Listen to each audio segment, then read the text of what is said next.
Our conspiracy theory of everything begins first with the demiurge. The demiurge is an ancient Greek and Gnostic concept describing a consciousness that is considered to essentially be the creator of the physical universe, but not the supreme creative force behind all things. A good way to explore this idea is through The Matrix, a science fiction story that suggests everything we think we know of as the real world is nothing but an illusion, a false world within which most are imprisoned, unable to effectively identify what is real. As people go about their day-to-day lives, they think that their world is authentic, but that every individual is truly plugged into an artificial reality severed from the real world. While people suffer, there is a tremendous benefit to the ruling overlords, who in the film were a form of AI. As it relates to us, this AI is in essence the demiurge. The demiurge was described as a force, a deity, or a consciousness who was responsible for the creation of the physical world and reality. However, in a way, it had imposed itself over top of the true reality, the supreme oneness that created all things.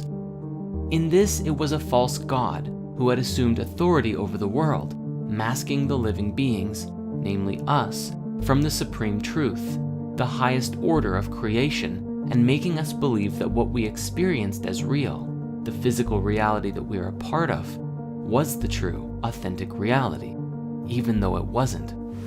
Depending on the school and belief of different Gnostic sects, the demiurge was either seen as something malevolent, deliberately trying to deceive us, or something that was simply ignorant or misguided of its place in the universe and the rest of creation, which led to us becoming lost in the illusion as a result.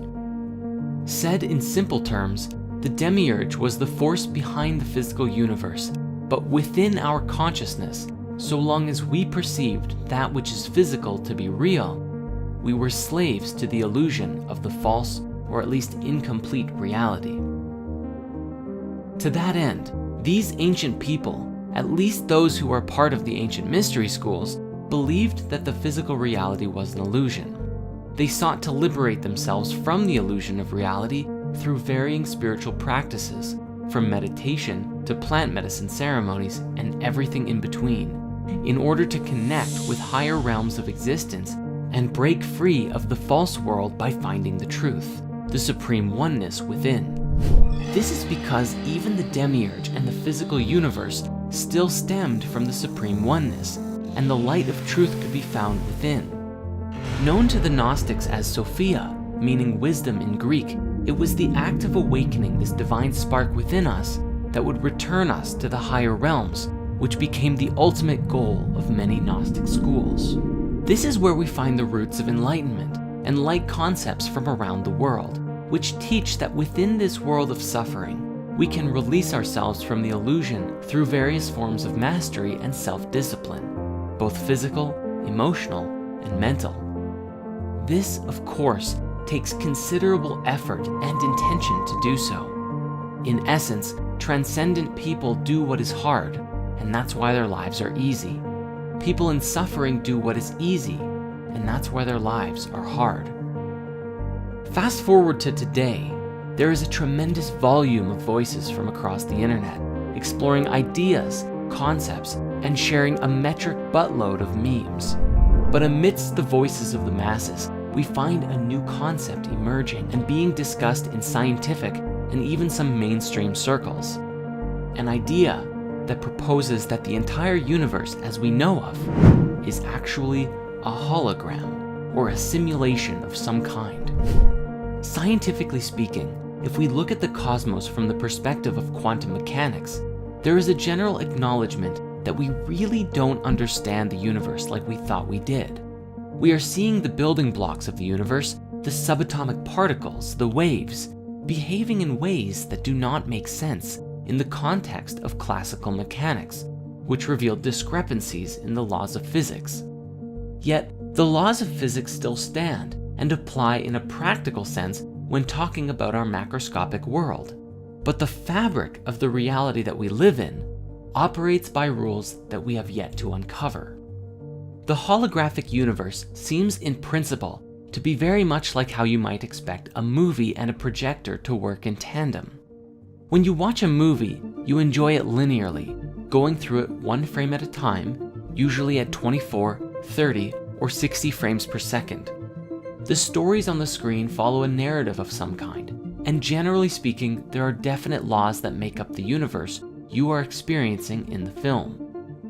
Yet, the quantum world, on the other hand, is like being able to observe the entire roll of film timelessly at any point, which includes zooming in on individual frames, playing things backwards, forwards, the sequels and prequels all at the same time.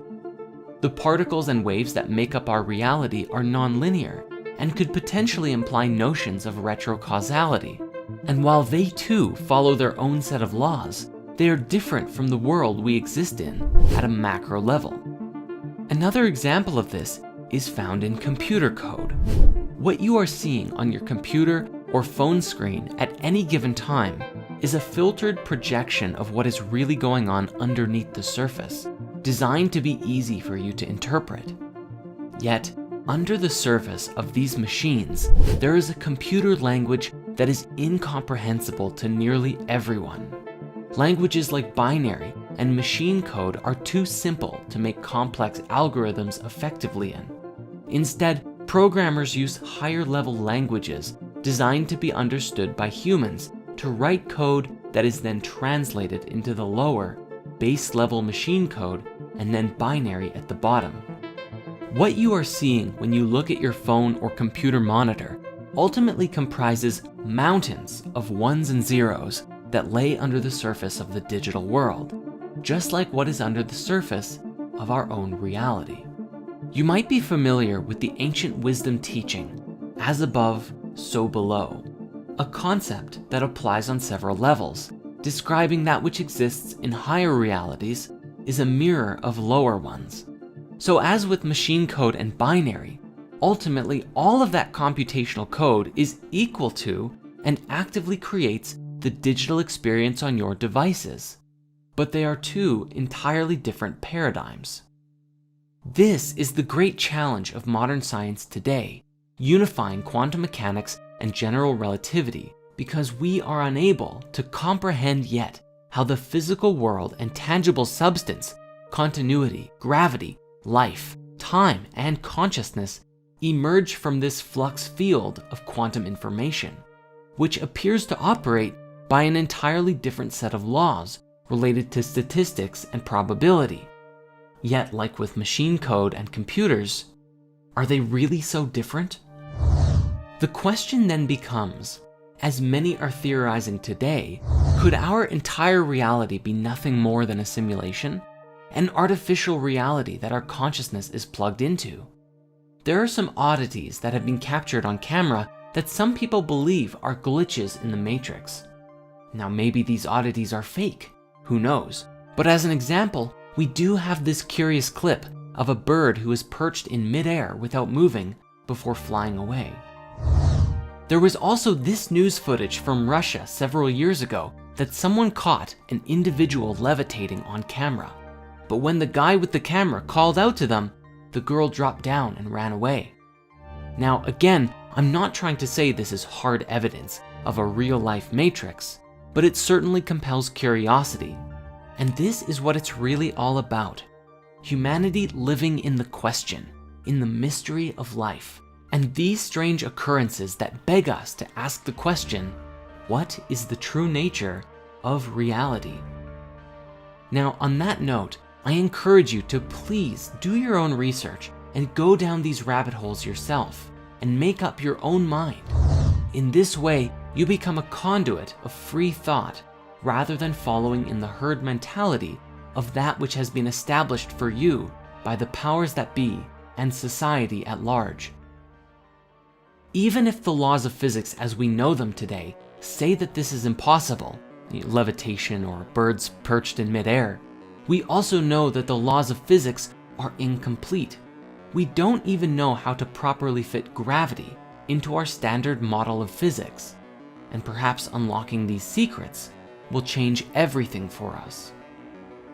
And this brings us to our primary key, where we begin with our conspiracy theory of everything, the basis from which everything to come will build off of. The Demiurge is, in essence, a lesson about the illusion of reality. That the entire world as we conceive it to be is based on what we perceive with our physical senses, which is a limited experience of the totality of that which exists in the whole universe. This idea suggests that the illusion of the cosmos is incomplete, and as long as we believe in only it by itself, we too shall remain incomplete. We are living within a material universe, yes, but there is more to the cosmos than just that. And as long as we choose to believe in this limited reality, we will continue to perpetuate its existence. It is only by embracing that which we don't know and asking the right questions can we break free of the fetters that bind us. In the Emerald Tablets of Thoth the Atlantean, there is a great deal of discussion that describes the human soul as a light trapped in the veil of the night, a metaphor suggesting that the night is the illusion of separateness, the soul disconnected from the supreme oneness, or simply trapped in illusions in general. Basically anything that is not the highest truth. It is the unilluminated mind that actively creates the reality that it perceives to be real, and as such, humanity lives out its days in the dark, veiled in the illusion of one's own beliefs, disconnected from any higher reality. This was portrayed excellently in Marvel's Doctor Strange, when Stephen denies anything beyond the material universe, and then is shown a glimpse of the multidimensional nature of reality, that thoughts are things. He is shown that all of us steer the reality field by our conscious intent. But yet, as we become complacent in the creation of our lives, we give up control of the driver's seat. But then the question is, who is driving the ship? Literally anyone and everything else. Carl Jung called it the collective unconscious, the collective mind field of everyone whose thoughts and feelings influence our own very decisions and actions by the concentration of their energetic weight. Whether it be the media, the news, advertisements, what your family or friends tell you, or things that you just happen across on the internet. Ultimately, all of it is processed by our egos, which shape who we think we are as we disconnect further from the nature of our being. So the question then becomes, what is the truth? What is the higher reality? And how do we connect with it? The ancient wisdom teachings describe that the quest for wisdom, or enlightenment, or the true nature of being, is a continuous journey into the unknown, and the illumination that we are active creators of our lives, not simply beholden unto the preconceived patterns that we've been following in. The great truth we must understand about the Demiurge is that we are the ones who actively perpetuate its existence by believing in the physical universe as the ultimate reality. Your beliefs shape the reality that you experience, as Dr. Bruce Lipton has demonstrated through his work with the biology of belief. The beliefs and ideas that we hold in our minds can be scientifically proven to affect how our DNA and cells express themselves. If you believe you are a lowlife with nothing going on and will die alone and miserable, guess what kind of life you will lead? If you believe you can change the world, guess what kind of life you will lead? In order to break free of the limitations that we feel are imposed upon us, we must first believe that it's possible to do so. We must open ourselves to a greater truth, a greater reality, one that is beyond the Demiurge, and perceive a cosmic truth that forever changes life as we know it. Yet, humanity is not paying attention to messages like this in mass, and there is a reason for it. It is a very significant and critical thing, for this one piece of the puzzle must be resolved in order for humanity to truly advance as a species and break free of illusion collectively.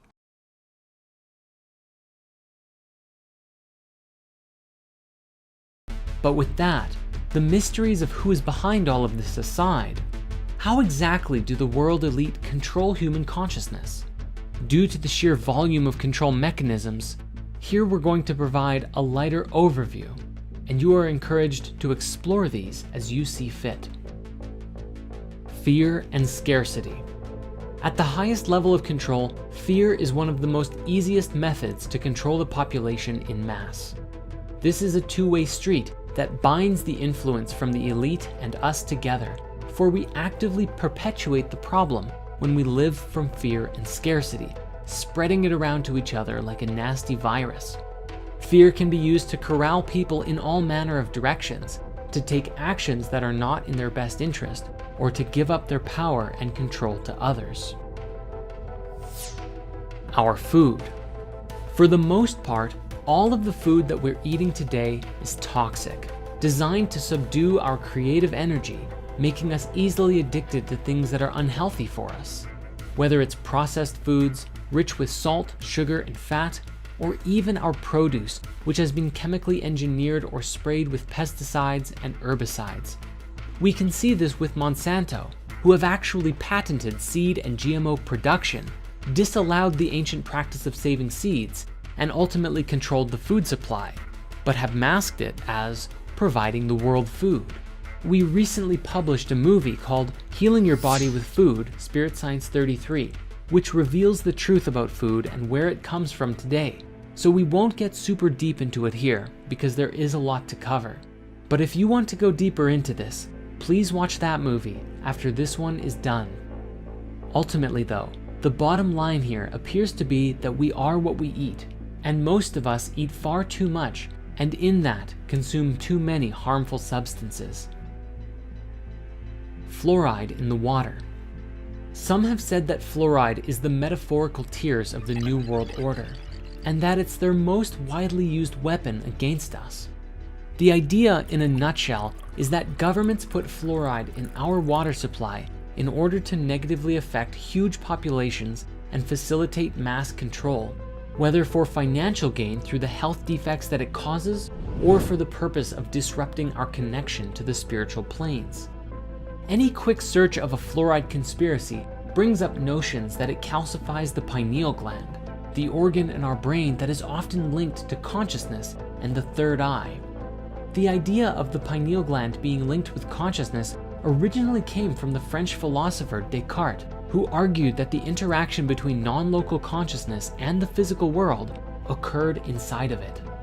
If you dig into why water fluoridation began, you find a convoluted, suspicious mess, mostly centering around the aluminum production company Alcoa, who supposedly had a lot of toxic waste to spare that took the form of fluoride as a byproduct of aluminum production.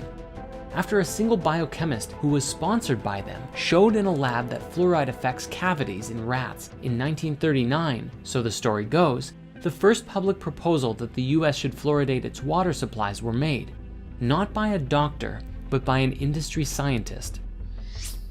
Nowadays, our water is fluoridated in over 24 countries, mostly in the Western world. According to chemist and researcher Charles E. Perkins, who wrote the book The Truth About Water Fluoridation, repeated doses of infinitesimal amounts of fluoride will in time reduce an individual's ability to resist domination by slowly poisoning a certain area of the brain, thus making them submissive to the will of those who wish to govern them.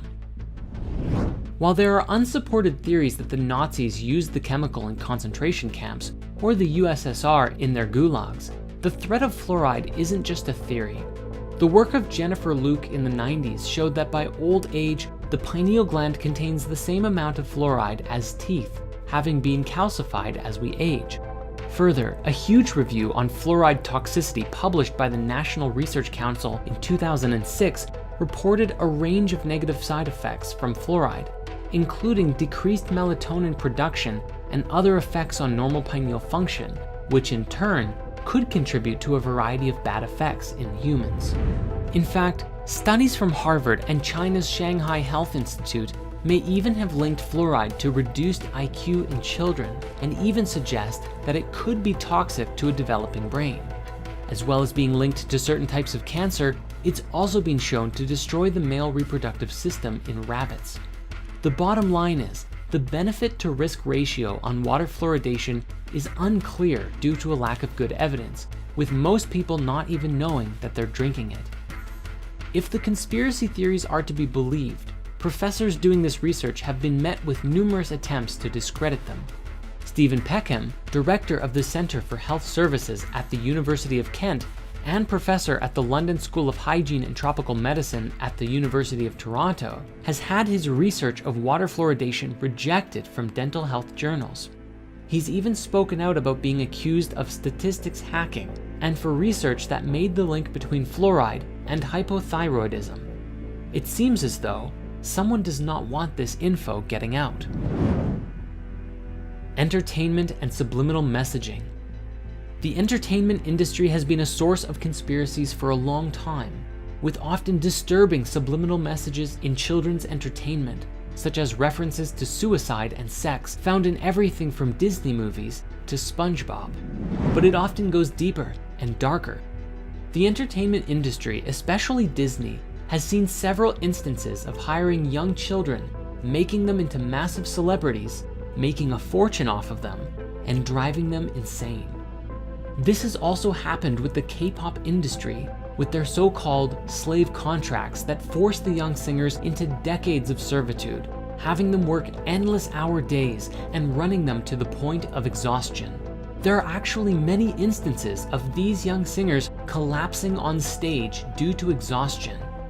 This also links back to the conversation of pedophilia networks, for many celebrities have now spoken out about how bad Hollywood really is for pedophilia, including people like Brad Pitt, Elijah Wood, Evan Rachel Wood, and Corey Feldman. The news. The news often perpetuates a story that things are bad and getting worse. There is a consistent theme from the news of toxicity, and as people watch this in mass, we come to believe it, and thus perpetuate it. The people running the news command more attention by spreading this kind of information because bad news gets more attention than positive stories, and therefore, we continue to create this reality. When you are constantly looking at the world in a negative light, you are not looking at your own light. In fact, you don't even know that there is light within you. There is only darkness, shadows, and frightening imagery. And so what happens? But humanity falls further and further into a world of self-created delusion. It's also worth mentioning that even the local news is ultimately both written for and controlled by a unified source, regardless of the network. Just watch this clip and you'll see how bad it really is. Plaguing our country. The sharing of biased and false news has become all too common on social media. The sharing of biased and false news has become all too common on social media. More alarming, some media outlets publish these stories are true without checking facts first. Unfortunately, some members of the media use their platforms to push their own personal bias and agenda to control exactly what people think, and this is extremely dangerous to our democracy. Mass surveillance. The Medal of Honor for revealing this really goes to Edward Snowden, the whistleblower who brought to the collective attention how the Secret Service of the US and UK governments had the ability to spy on literally everyone, tracking metadata, watching everywhere that you go and what you're up to. The first program to be revealed was PRISM, which allows for court-approved direct access to Americans' Google and Yahoo accounts and everything in them. Then came Tempora, a British Black Ops surveillance program run by the NSA's British partner, GCHQ.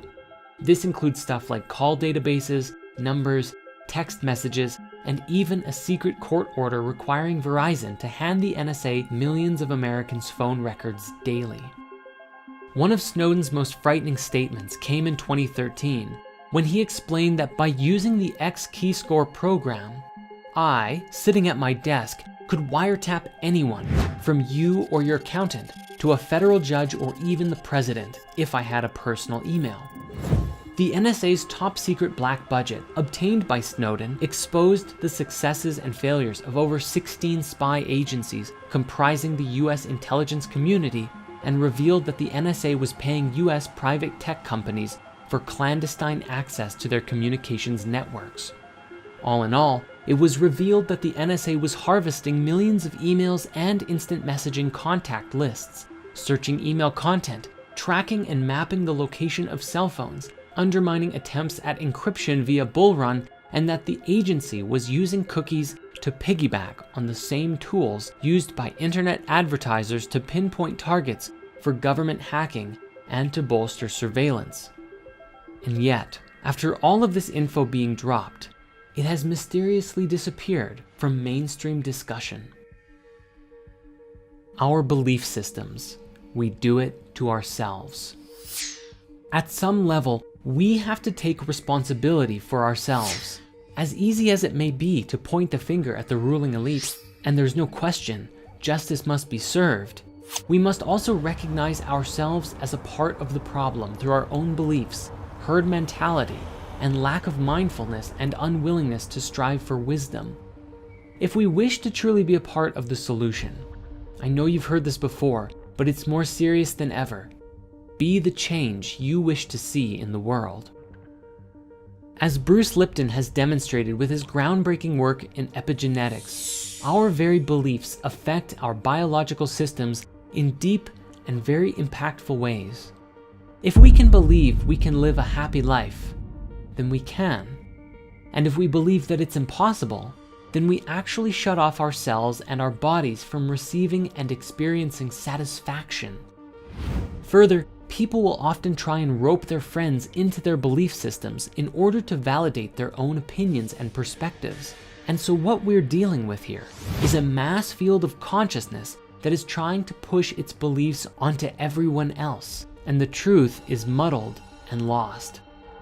Generally speaking, all of this unconsciousness keeps us small, and we do it to ourselves. The collective mindset often appears to lack any interest in education, learning, wisdom, or connecting with truth, and in this may compel us to outrageous levels of stupidity. Now, at some level, we must be able to laugh at ourselves, because humans are notorious for often doing very dumb things. And in today's day and age, these things are often captured on camera and shared for all to see, which fills up Reddit and YouTube channels to no end. For example, scrolling through Reddit's Our What Could Go Wrong channel will bring endless laughter at the ridiculous things that people do every day. Yet, it is also a clear reflection of our lack of ability to generally exercise a higher consciousness on a regular basis. If we really want to evolve, we have to do better. From the very top of the chain to the very bottom, it seems clear that there is a problem. At the beginning of this chapter, we said that there is a sickness running through the underbelly of human consciousness. And while we have explored the idea that this sickness may be perpetuated and inflicted upon us by a demonic consciousness, whether it's sick, twisted psychopaths, a reptilian species, or demonic entities themselves, the truth is that we actively perpetuate it by staying asleep, pessimistic, and disconnected. And such is the nature of this chapter within the conspiracy theory of everything. Upon exploring the spiritual path, we can see that we remain complacent due to the disconnection of our souls. For when we live just from the ego, we live as self-centered, materialistic, pleasure-seeking beings who do not actively perceive or care for the search for anything greater. The soul is the voice of truth, love, and compassion within you, the most authentic and highest version of you. It is the eye of awareness within your heart that connects you to everything, that sees and knows that all things are connected. However, in mass, there are so many who are disconnected from the soul and don't even believe that it exists. Thus, ideas like this are often ridiculed and demeaned by the masses, which further perpetuates the soulless body of human consciousness running rampant. A body of ego. Obviously, this makes it very easy for the elite to control the collective mind using all of the ways that we've explored, because we are not operating from a state of higher collective consciousness. Rather, we are operating as if we are chickens with our heads cut off. Yet, If even but a glimpse of the soul can be seen, which often happens through lucid dreams, near-death experiences, psychedelic experiences, or other personal transformational revelations, an individual is usually changed forever. It is very difficult to go back to the way things were when you suddenly see and experience within that you are a part of something so much greater than yourself, and that your own thoughts, feelings, and actions have a direct impact on the world around you. How could you go back to being ignorant of this once you know a higher truth? We must be mindful that solving this problem must be taken from both ends of the spectrum. Those who are perpetuating the crimes against humanity, the mass manipulation, the pedophiles, the rapists, the murderers, all of them must be brought to justice. However, if we think this will solve all of our problems, we are sorely mistaken. For if we remain asleep and complacent, we remove one leader and a new one just takes its place, and the cycle continues forever. Thus, the other half of the equation is that we must also take it upon ourselves, each of us, to evolve our way of thinking, to heal the connection with our soul, and to be examples of what it means to be virtuous, soulful, and compassionate. But again, this is only still just the beginning, for our journey of waking up also stands in alignment with the evolution of technology and the introduction of new tech that will forever shape the future as we know it.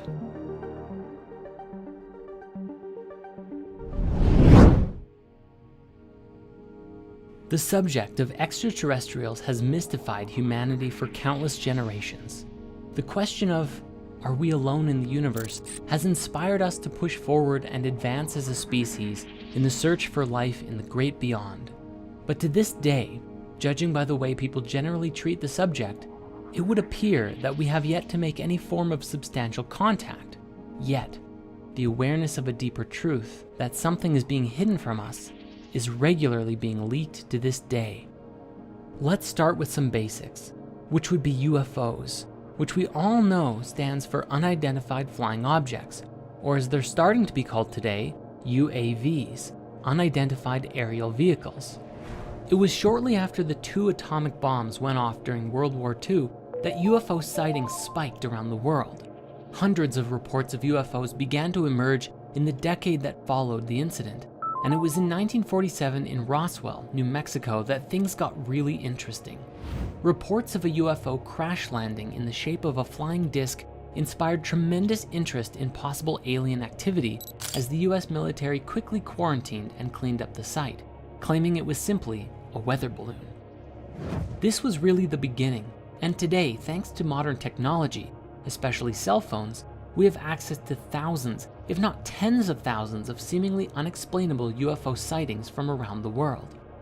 My own personal favorite is the Dome of the Rock incident from 2011, where several independent people caught footage of a bright, glowing, and oscillating orb that descended over the Dome of the Rock in Jerusalem. After hovering over the sacred temple for several moments, it shot upwards with tremendous speed, disappearing into the sky. In more recent times, a video that was leaked several years ago was released by none other than the Pentagon, featuring 3 separate accounts of US military pilots attempting to track and follow incredibly fast-moving aerial ships, without any clue as to what they were. Along with curious phenomena like these, we also have a long list of ex-military officials who have either claimed to have seen or even had some level of interaction with these crafts, identifying that not only are they real, but they have no idea what they are. One particular interesting subject in this discussion is the work of Robert Dean, a retired command sergeant major who, after that job, became a ufologist and had been very public about his experiences with UFOs and ETs up until his passing away in 2018. At one point, he gave a presentation, the full thing of which you can find available on YouTube, accounting many of the things that he saw in the military and NASA. The most interesting of which being the story of what happened during the real moon landing. Now, many people today believe that the moon landing itself is a conspiracy, that it was faked because of certain things that stand out about the moon landing that don't make sense, such as why the crosshairs of a camera are appearing behind a particular object on the screen, or the strange objects in the reflection of the astronaut's visor. But what Robert Dean has described was that there was actually a real moon landing. But what happened was that upon arriving at the moon, what the astronauts found was that it was populated. There were, according to him, little alien people walking all over the place, ships flying through the, well, I'd call it air, but I guess they don't have oxygen up there, do they? This was such a shock to the astronauts that after their visit, they returned back with 40 rolls of film of what they saw, and NASA supposedly destroyed it. The thinking seems to be that the revelation of this truth was so out there that NASA buried the truth because of what would happen to the world if this was to get out. Now, I'm not saying that I'm in support of hiding the truth, but at the same time, think of how many religious beliefs would be shattered from this truth. How much chaos would be caused if all of a sudden, our entire global paradigm was to change in an instant. Again, I'm not saying that they're destroying the footage, if it did happen, was a good thing, but at the very least, trying to see things from every perspective. Specifically, there was an ex-CIA operative who spoke with AJ Plus at one point, and she described that the single most important thing that she learned from her time as basically a spy was that everyone believes they are the good guy. So even if this event did happen, whoever it is at NASA who controlled all of the information probably did it believing they were doing the right thing. We will return to Robert Dean at another point soon because he shared something else that was very interesting. However, first we have to discuss this. You may be familiar with a man named Bob Lazar, one of, if not the first, to come forward with inside leaks about the secret government UFO programs. He claimed to have been hired in the late 1980s to reverse engineer purported extraterrestrial technology at what he described was a secret site called S4, a site similar to, and rather close to, Area 51. He described that he had access to a recovered UFO ship and for several years was attempting to discover the secrets of how it worked. Lazar claimed that the propulsion of the studied vehicle was fueled by the chemical element with the atomic number 115, known today as moscovium, or E-115, which at the time was named unumpentium, since it hadn't been created yet. However, it was first synthesized in 2003 by a joint team of Russian and American scientists for real. He said that the propulsion system relied on a stable isotope of E-115, which supposedly generated a gravity wave after being excited by livermorium, element 116, during proton bombardment. He argued that the decay products brought about by the reaction between the two elements would include gravitons, a hypothetical quantum particle that is thought to be responsible for gravity. In his new Netflix documentary, he used the analogy that the craft is kind of like a bowling ball. If you were to put a ball onto a piece of fabric or your bed sheet and then proceeded to push down on the areas around it, the bowling ball would fall forward into the bends and gaps that you create around it. In this way, the craft would kind of just fall through space by distorting space-time around it, like in a continuous rolling motion. This is what allowed the vehicle to fly and to evade visual detection by bending light around it. He said it levitated silently, and when it was activated, he was unable to even put his hand on it because the force would repel his hand away like a strong gravitational field. According to intel that he received while at S4, the ship, which was one of 9 that the military had access to, was originally from the twin binary star system called Zeta Reticuli and had belonged to the Greys, which are the most common visual of aliens that we generally see today when you think of what an alien might look like. We even have an emoji for it. He also explained that the way that the military worked was so secretive that they wouldn't even let the various divisions studying the craft to communicate with each other, so progress on reverse engineering the technology was very slow. While one group would be working on controls, another on propulsion, and another on, well, you get the picture. But due to this isolation, they wouldn't easily be able to identify how the different parts of the ship were interconnected and worked together, and thus reverse engineering became very difficult. This was especially challenging because supposedly the ship was entirely interconnected.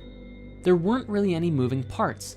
It seemed to be one singular solid object, the seat and floor and panels and walls were all one singular material with no sharp edges anywhere, an entirely different kind of machine than anything we're used to today.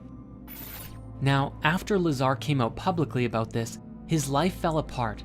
Many people quickly looked into his life and found that he seemingly never had any of the education degrees that he claimed to have had. Yet, upon deeper investigation, documents stored away in his old university proved that he was telling the truth. Bob explained that after he came out publicly, he received a phone call from his ex-employers who said, "Do you have any idea what we're going to do to you now that you've done this?" And for many years, Bob suffered as much of his past was erased, and he was made to look like a fool in front of the masses. Now, Bob's story is a very interesting one. My highest recommendation is checking out the documentary he created with Jeremy Corbell called Bob Lazar, Area 51 and Flying Saucers, as well as the Joe Rogan podcast that they appeared on, where Bob goes deep into the story of what happened and what he learned. But Bob isn't the only one to come forward with some fascinating stories, and this brings us to Dr. Stephen Greer, who founded the Center for the Study of Extraterrestrial Intelligence, or CSETI, in 1990 to create a diplomatic and research-based initiative to contact extraterrestrial civilizations, along with the Disclosure Project in 1993, a research project devoted to disclosing to the public information that the government and military supposedly have had regarding the existence of UFOs and ETs. The organization claims to have over 3,000 confirmed reports of UFO sightings by pilots and over 4,000 proofs of what they describe as landing traces, evidence of UFOs landing on the Earth and leaving behind a sort of electromagnetic signature. If we pair this with what Bob Lazar said, it's entirely possible these ships could be bending light, entirely invisible to us, though perhaps not high-level military scanners.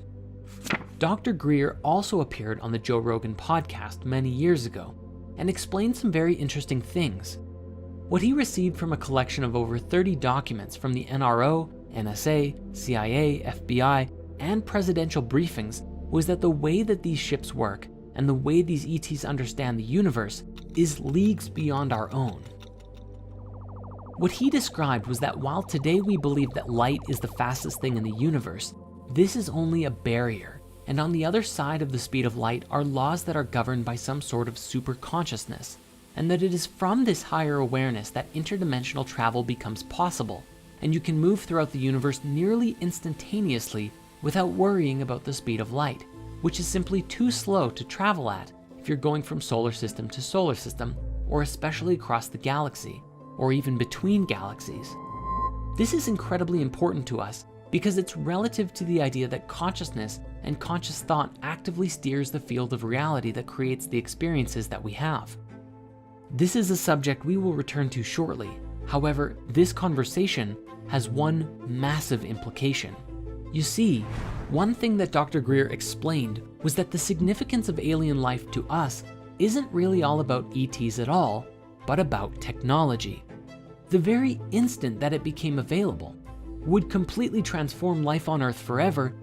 Imagine suddenly being able to travel to distant planets or explore the universe, and forget about having power to fuel the entire world's energy requirements forever. You'd have enough power to blow up a planet if you wanted to. This has tremendous implications to it, and may even be part of the reasoning for keeping the technology hidden for now. The question arises, is this technology hidden so that only the secret rulers of the world can have it? Or is it because humanity is not yet ready to inherit such a gift? One final piece in the ET and UFO conspiracy is the concept of the hoaxed alien attack. This comes from the late Dr. Wernher von Braun, the top Nazi scientist of Hitler's army, who, after World War II, came to the United States to work for the US government. Funny how that happens.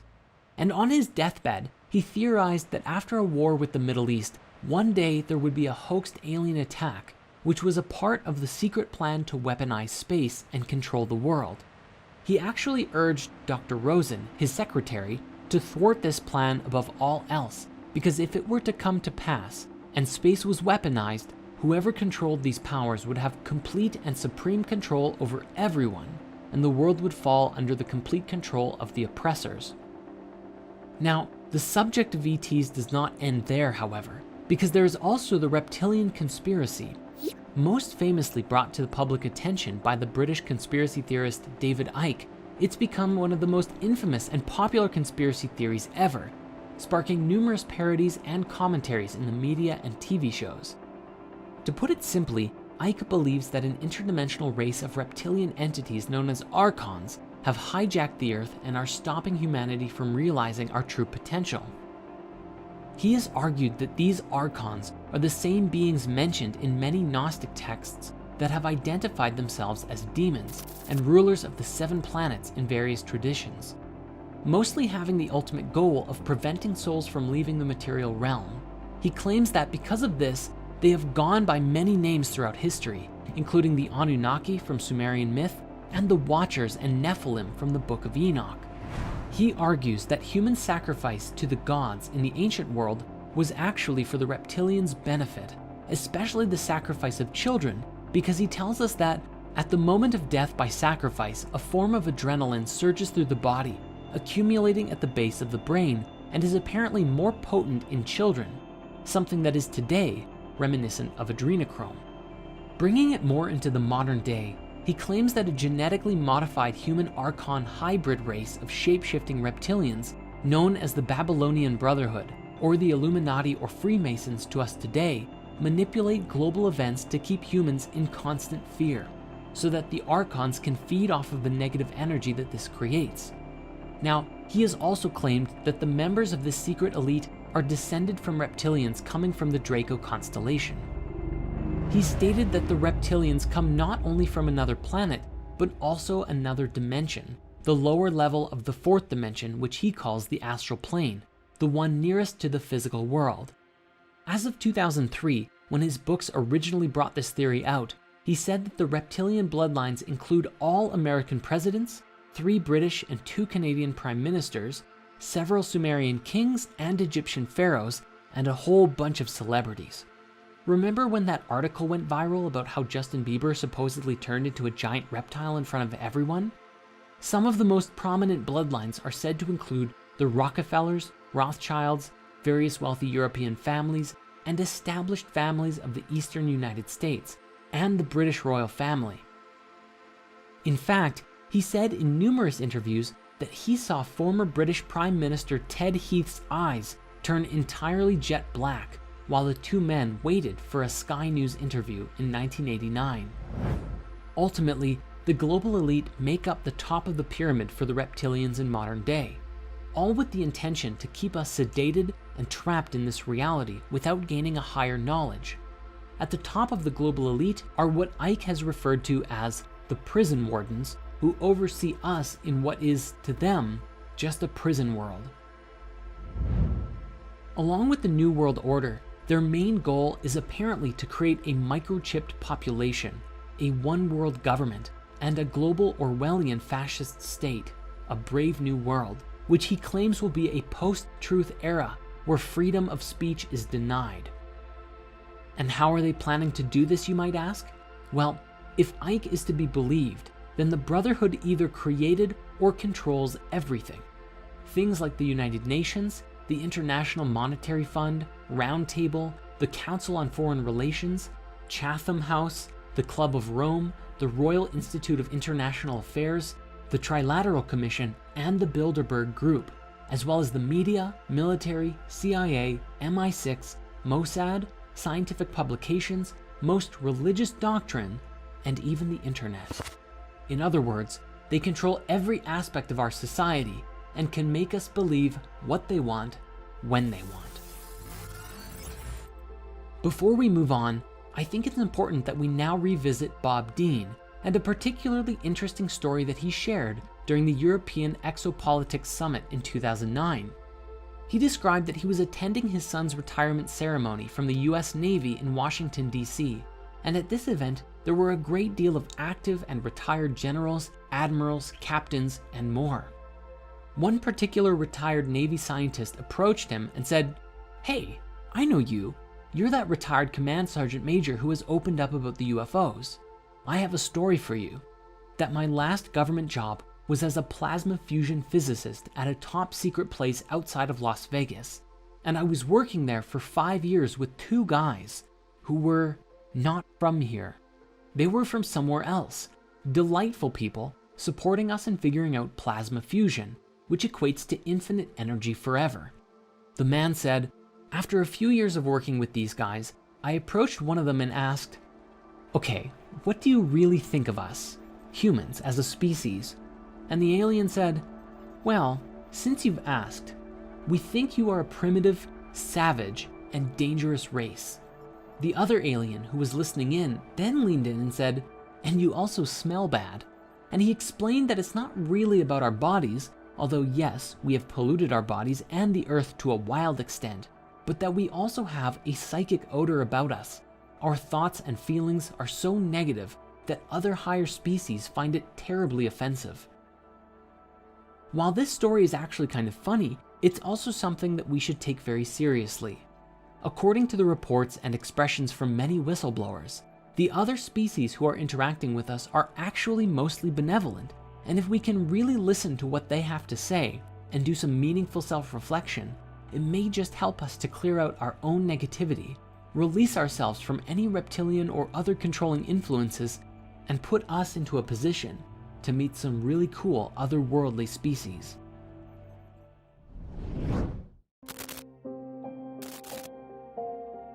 Know your customer. It's the de facto business mantra of our modern era.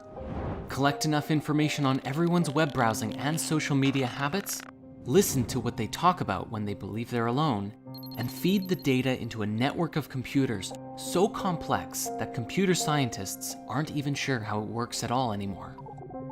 This complex neural network of computers, data, and programs are then linked to nearly all of us through the apps and web services that we use on a daily basis, spitting out products, content, and suggestions catered to individual desires better than anything that has ever been done before, keeping the masses glued and engaged on their phones, tablets, and desktops like nobody's business, and have been specifically designed to manipulate our thoughts and feelings in order to keep us using the apps longer, get our friends and family engaging, and spend more money in the process.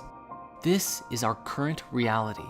And what's more interesting, the business model is wildly successful and most people don't even know that they're a part of it. Where does humanity go from here? A cyberpunk dystopia? As technology continues to advance, there is concern growing in the minds of those who have freed themselves from the Matrix long enough to realize that there is an issue. As technology continues to evolve and humans become more integrated with it, the line seems to blur between what is real and what is not. Then again, if all of reality is an illusion anyways, does it even matter? Let us begin our exploration with the software that currently exists today that begins to blur the lines between reality and illusion. Deepfakes. Technology is just now reaching a point where we can produce videos of just about anyone saying or doing things that they otherwise wouldn't say. President Trump is a total and complete dipshit. Granted, this technology is still in its infancy, and while that clip itself can easily be identified as a fake, every day as it improves, it becomes more and more difficult to tell the difference between deepfake and reality. Even today, it's being used in nefarious ways, including making porn videos of celebrities by taking their faces and applying them to other bodies. As time goes on, we may exist in a world where across the internet could exist countless videos of famous people, celebrities, politicians, all saying things that they would never otherwise say. And what happens when it gets so good that nobody can tell the difference? The real and fake versions arguing over which one is authentic. But of course, this is only the beginning of our technological conspiracies and how we slowly lose touch with our world as we enter into new ones. One of the biggest growing concerns in the world is the belief that the powers that be are attempting to control everyone through advanced microchip technology. For while each of our mobile devices already track and monitor us, the microchips could be used to monitor and potentially even manipulate thoughts and emotions on a mass level, just like Facebook and Google are already doing today. The powers that be wouldn't just be watching you on the outside, they'd be able to monitor everything inside, everything about you, down to what you think about. This technology, combined with an AI that can associate complex combinations of states within your physiology, predicting future behaviors and affecting our perception and decision-making processes, a very scary and possible reality becomes available to us, one where we integrate with technology.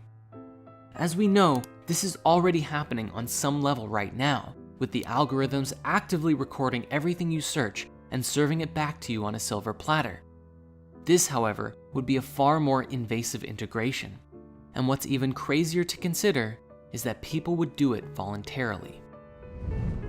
You see, very few people are going to just allow this technology to be embedded in their bodies just so that the government can monitor them. Rather, just like with cell phones today, the microchip will be a no-brainer for people who are willing to receive the benefits of this tech. And the exchange? Intimate access to your personal information. Everything you see, think, feel, touch, taste, and so on. But what kind of benefits would there be? Well, at the earliest level, which Elon Musk has already announced with Neuralink, is that by connecting a very few tiny wires directly into your brain, they could theoretically overwrite neural patterns of depression, anxiety, and even help heal spinal problems, among other things. But in the grand scheme of things, and with a great deal of innovation, where this technology seems to go is into the realm of having a sort of telepathic link to the internet. When you have a question, instead of pulling out your phone and searching for the answers on the internet, you can access all of the information instantaneously about anything that you want. For others with the implant, you may find yourself connecting to others in a pseudo-telepathic kind of way, where your thoughts and feelings could be personally shared with others in real time, communicating beyond words, but with a language of images, pictures, and even sharing experiences. This would allow you to connect with others both mentally and empathically as well, which could bring people closer together. This would fundamentally change the education system too, for who needs school when you have instant access to every bit of information known to mankind right there in your mind? This chip could theoretically support you in downloading information thousands, if not millions of times faster than reading or watching documentaries. Much like Neo in The Matrix, downloading a lifetime worth of fighting techniques and becoming a kung fu master in a single day, this level of integration could be possible with this kind of technology. Imagine if you wanted to become an amazing artist or learn everything there is to learn about programming, quantum mechanics, or even becoming a professional accountant or lawyer. So why not just spend an afternoon or evening downloading and installing courses directly into your mind? You could theoretically condense 6 years of intense university studies into a weekend and have the exact same level of knowledge, or even greater knowledge, compared to someone who took the time to learn it the old-fashioned way. And as more and more people integrate with technology, it may even lead to a collective hive mind, where everyone's own brains become processors for a collective consciousness shared amongst all integrated people. On the one hand, it's very much like the Borg from Star Trek, but on the other hand, it seems to relate with many ancient writings, such as the Hermetic texts, as well as ideas that people like Stephen Greer have put forward. The idea that there is only one consciousness, and while all of our bodies appear separate and perceive disconnection from one another, ultimately, we're all sharing the same consciousness within the source field. The advent of this kind of technology would have earth-shattering implications for all of us, and life would never be the same. A sense of personal boundaries and privacy disappears as we become more open and interconnected in mind and body. But again, as wonderful as some of these ideas sound, the conspiracy remains. Who programmed the AI that links into our minds? And much like Facebook and Google operating today, would this mental tech dissolve our personalities, losing our individuality and making us more like robots? When all of us are connected in this kind of way, the lines of reality blur further, and we are called to ask, who are we, really? Yet the microchip technology is really only the beginning for how we might connect through tech, because where things could go are directly into the realms of something straight out of a sci-fi movie. Let us start with some rather inconspicuous innovations that could change the landscape of the world in a massive way. Perhaps one day, let's say scientists and engineers complete a prototype for an artificial eye for blind people. One simple surgery, and it's a miracle. People who have been blind their whole lives suddenly have the gift of sight. But it won't stop there though.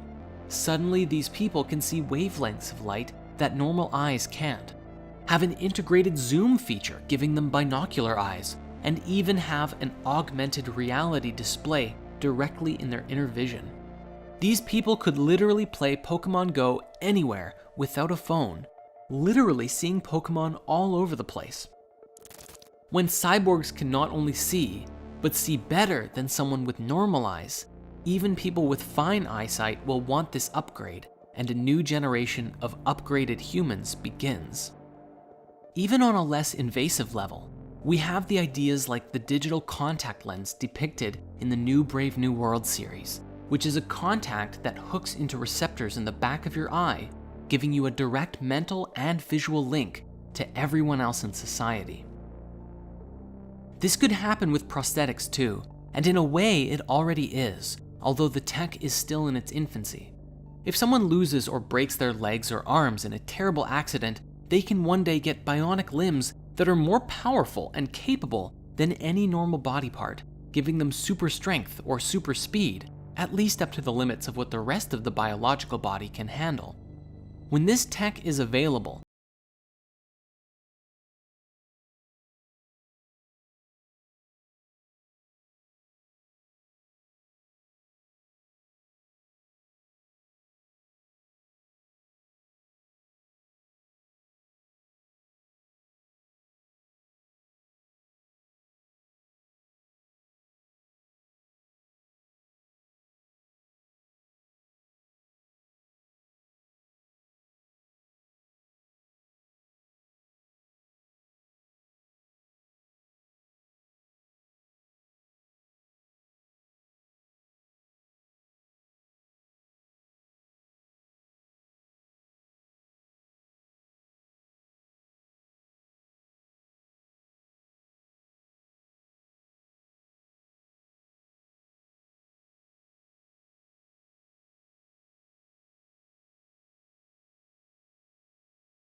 stop using it.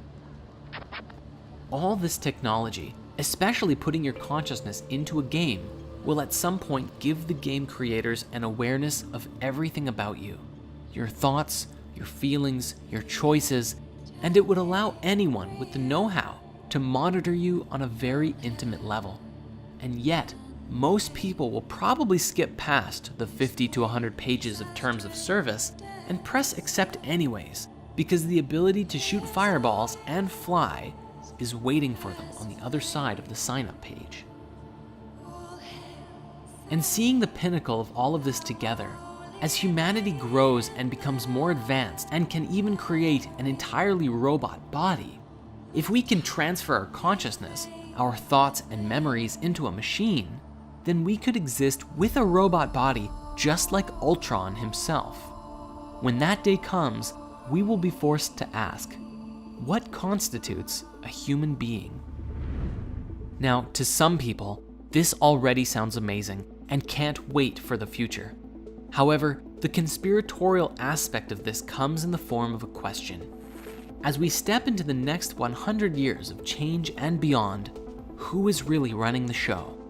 The foundation of the internet as we know it is rooted in algorithms beyond anyone's understanding, designed almost entirely for the purpose of profit and marketing.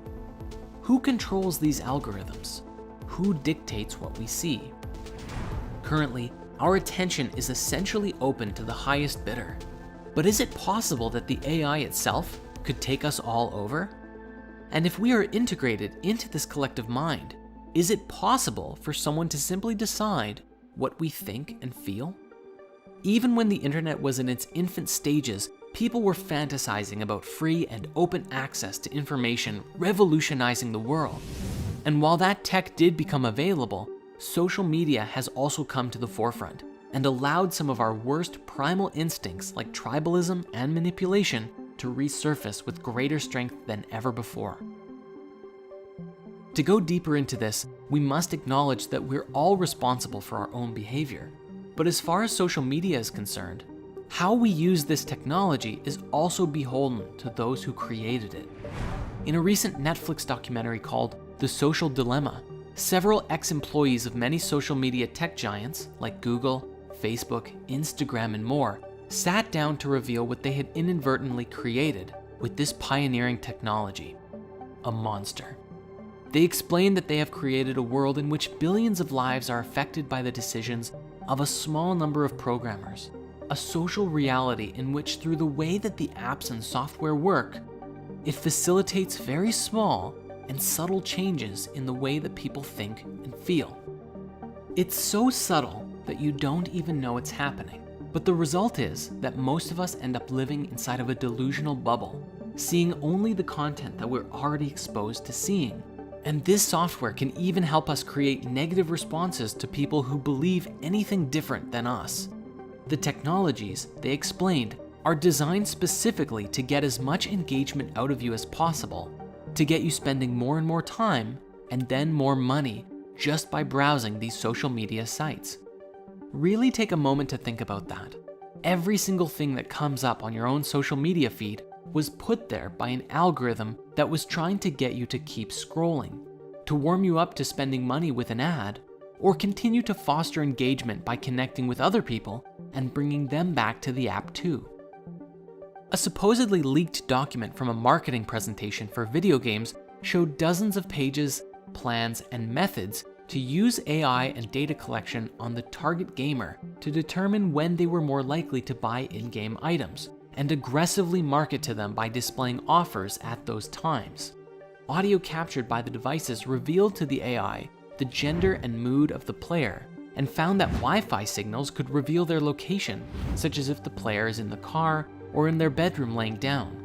The AI would also pick up mouse movements and typing speed, revealing levels of engagement, determining how best to serve these ads to the individuals. All of this data is fed into the AI and analyzed by the marketing team to exploit human psychology for the sake of selling virtual goods. The presentation goes as far as using voice tone analysis to determine when players are slightly, moderately, and severely depressed, and then reduces the use of emotion-based advertisements and switches to logic-based advertisements, which were shown to be more effective in a depression. You can imagine what other tactics they might be using, and combined with their ability to manipulate the game to influence your state once you purchase more from their store, well, we weren't kidding when we said technology can be used to control us. Even if this presentation was fake, everything mentioned in it is well within the demonstrated power of AI today, and if it hasn't been integrated yet, you better believe that someone is working towards it. One singular and perhaps most critical questions we can ask ourselves in relationship to this new technology is, what is truth? How do we define and collectively agree on truth? Specifically, if we live in a world where no matter what you believe, you can always find support or evidence for the argument and perspectives that you hold. Want to believe the earth is flat, round, or hollow? You can find ample evidence for all three. Are you left-wing, right-wing, extreme center? It doesn't matter. On the internet, these ways of thinking are both the greatest and most logical and perfect way of thinking, and the most destructive way of thinking that is destroying our beautiful planet, all at the same time, depending on who you ask. Thus, the question of truth becomes a pertinent one. How do we, collectively as a species, find truth together? This is a question that we will revisit further down our path. Regarding the modern news and entertainment industry, we already know that the masses are manipulated daily to think and feel and respond in certain ways. And with the insights offered in The Social Dilemma, it seems as though our social media is also encouraging us to begin behaving in hive mind mentality. This technology appears to cause us to stop becoming unique individuals and become just a cog in a massive machine. And this is where there's a pending issue with the integration of technology. What's to stop the AI from changing the nature of your being based on who's advertising to you in any given day on a deeper level than ever before? In the world today, as people have negative responses to news or events, this fuels more negativity around the issue. Not to mention, the news actively fuels more negative press and stories on a daily basis, so that even if there's a lot of good in the world, the negative stories always seem to get more attention. Conspiratorially speaking, there is more and more evidence that shows that consciousness actively steers reality, that our focus and what we focus on dictates what kind of life we experience. People with hope for the world are driven to create things, but people who focus on all the negative stuff in their life generally have more anxiety around things that happen and become stuck in their own fear. The coronavirus pandemic was a great example of this, as we saw mass divisions from people wearing face masks and generally being scared of potentially spreading this thing, and those who just relaxed into the quarantine and said, all right, we're here, and I'm going to use this as an opportunity to create some meaningful change, at least in my own life. And they did. If Facebook and Google are steering the mainstream narrative, then they ultimately have a massive influence in the direction that society goes. They could design their systems to create peace and prosperity in the world, but their core focus is profit, which is good for business. So why would they change their business model? This couldn't have been made more evident by a personal quote from Mark Zuckerberg, founder of Facebook, who actually said, "What's good for the world isn't necessarily what's good for Facebook." Yes, he really said that, and he owns one of the largest companies in the world, influencing the lives of billions. Even if humanity was connected digitally with all of this access to information, such as consciousness integration and all that, unless you were actively looking to download and install books and wisdom into your mind, it's all too likely that the focus of our collective mind could be hijacked by advertisements, entertainment, or other things. The exact same as how we are constantly distracted by social media today, and this could even be used to steer our species in the direction of whoever or whatever was pulling the strings. At this point, it almost appears as though this kind of technological integration is inevitable, and if you're conflicted about it, you're not alone. On the one hand, the ability to read every book you ever wanted to in days, or learn more about yourself and the universe in such a short time, or master kung fu is very appealing. On the other hand, if your mind can be controlled or even forcefully steered in any direction by someone else, then is that really a paradigm that we want to be a part of? I imagine that there will be some big turning points for our species in the journey of development of this technology. But if we can learn to do this in an open source way that allows each and every individual their own sovereign right to freedom of thought and feeling, and actually choose what they share with the collective mind, well, I don't know. I'd be curious about the potential outcomes of this. The silver lining we have going into this is how the process mirrors what the internet of today brought us, good and bad. If we can learn from our mistakes and take that wisdom at a large scale into the new paradigm, we have hope. Even if its temptations still clutch the majority of people, a select few can guard the light and guide others into an enlightened cyberpunk reality. You can start practicing right now by being mindful of how your relationship with social media truly affects your life and the lives of those that it connects you with, and hopefully pass that wisdom on to future generations. If a great positive shift doesn't occur, we will forever be destined to repeat our mistakes on greater and greater scales until we finally do.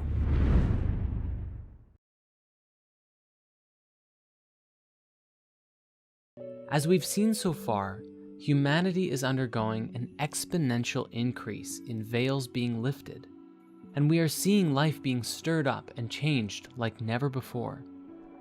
One analogy we might use here is as if humanity has been in the dark for so long, isolated by socioeconomic and cultural divides, and yet with modern technology, it would seem as though the lights are collectively turning on. But now, there is so much light, all at once, that it is blinding, and despite our access to so much information today, we are still just as blind as we ever were. That is, while we allow time for our eyes to adjust. Yet the root of revelation doesn't just speak to veils lifted, but our own revelation from divine origin. Belief systems and ideologies are challenged in mass as new information comes out that asks us to reassess our paradigms of identity. As this happens, those who are willing to explore new ideas grow, and those who rail against anything new only burrow deeper into their own existing paradigm. Even in the new world we are creating, there are bound to be different paradigms that people live within. We must remember that some people are filled with hate, negativity, and suffering, all of which are descending from their own pain, which inhibits their higher consciousness and keeps them rooted in a lower vibration. This does not mean that they are bad people, for the only true remedy is compassion. No matter how far disconnected from their soul someone may be, they can always come back to the light. However, the only way for this to take place is if they genuinely want to, for unless someone seeks their own salvation, they will never end up finding it. Thus, it doesn't matter if someone spends their time living in a VR reality for years, abuses their bodies, or even in some future reality travels throughout the universe. All paths through life can be taken, but only one path leads to the liberation of the soul. This is the path within. May this be a lesson for all of us too, for if we are afraid of the darkness within us and others, and we attempt to quell it by attacking it with anger and hate, then we lessen our own vibration and reduce ourselves to the same state of consciousness as that which we are fighting against.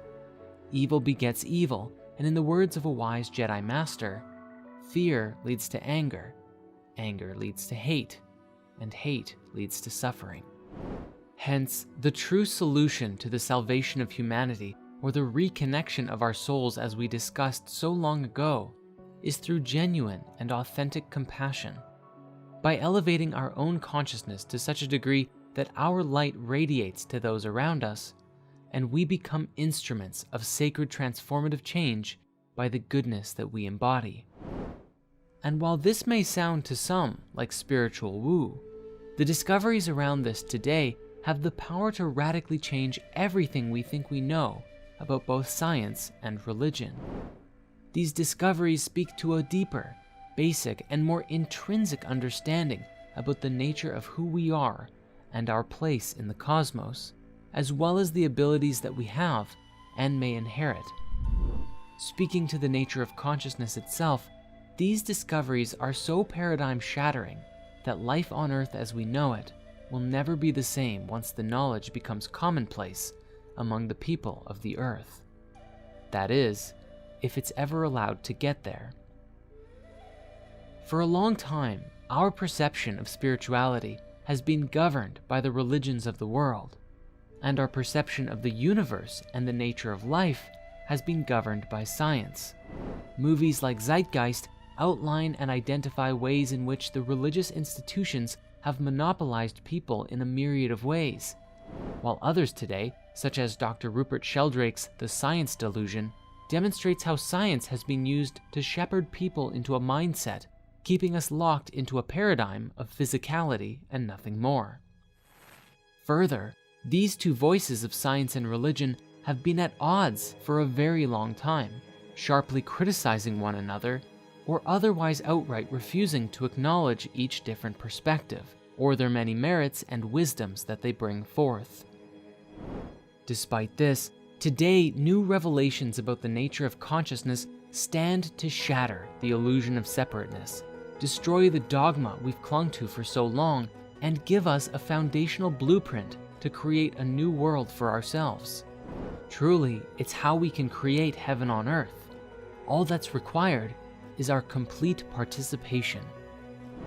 One example of this is found in the work of Dr. Bruce Lipton with The Biology of Belief, which explains with profound scientific logic that our beliefs and self-identity are a product of our environment, and that as we think it, so shall we become. His work describes that if we spend our lives believing that my family had a hereditary disease, so I'll get it too, you are consciously and subconsciously programming your body with signals that will facilitate you creating that outcome. And of course, this belief and others can come from our parents and family or the environments that we expose ourselves to. When we look at all of our childhood programming together, we find today a mashup of countless different media programs and entertainment, news stories, passed down rhetoric and ideas that we received from friends and others around us. Who we are today was shaped by the world, and while many of the lessons that we received growing up were good and valid, many others were simply long-held beliefs that have been passed down for generations, yet may not hold our highest interest at heart. These beliefs shaped our perspective of the world, and in that, how we behave and act, which leads us to create our destinies. As it would seem, many of the belief systems we hold on to disempower ourselves from being able to live our lives to the fullest. Further, many of the largest industries today are built upon previous paradigms, and so their continued growth means the limiting of this new understanding. For example, we return here to the pharmaceutical industry. If you help someone cure their depression, it's very difficult to justify charging them thousands of dollars a year for a prescription. It is far easier and much more lucrative that their depression or illness will be with them for a very long time. We must understand that the environment has played a very significant role in the creation of our collective reality, even from the moment that we were conceived and all of the experience that we've had since birth. And while birth defects do exist, Bruce's research says that 95% of people have perfectly fine DNA and can change how their genes are expressing themselves if they will it so. For some, this may be easier than it is for others, but it's very empowering research nonetheless. If we can change the signals our bodies are receiving, the thoughts and feelings we tell ourselves and receive from others, the places we live, the music we listen to, the food that we eat, the entertainment we watch, all of these aspects will play a role in reshaping our lives by influencing us from surface to very deep levels. As Bruce's work suggests, it doesn't matter what ails you. If you can address the root cause and provide yourself with a stimulus of a higher vibration, there is nothing that you cannot heal.